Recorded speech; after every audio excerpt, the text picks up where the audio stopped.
भारतीय जनता पार्टीर जेतिकी सदस्य ओडिशा विधानसभा रे निर्वाचित होती मु तो अनुभव करुच्ची जेहेतु गोटे राज्यसभा पद पाई एठी निर्वाचन करा जिवो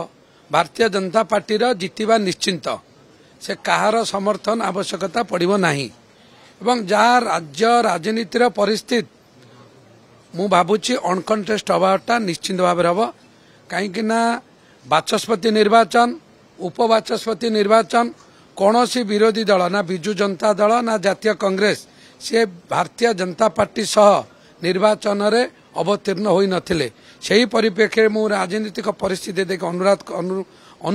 अनुमान करुच्ची जे भारतीय जनता पार्टी राज्यसभा रे जितिबा निश्चिंत से कार समर्थन आवश्यकता नहीं। भारतीय जनता पार्टी जदि बिना द्वंद्व निर्वाचित हे आमर समर्थन तो आवश्यकता नहीं। निर्वाचन हेले आमे आगु देखिबा जेहेतु आमे तांकु सरकार समर्थन करिचु एवं राज्यसभा निर्वाचन निश्चित भाव समर्थन करिबु।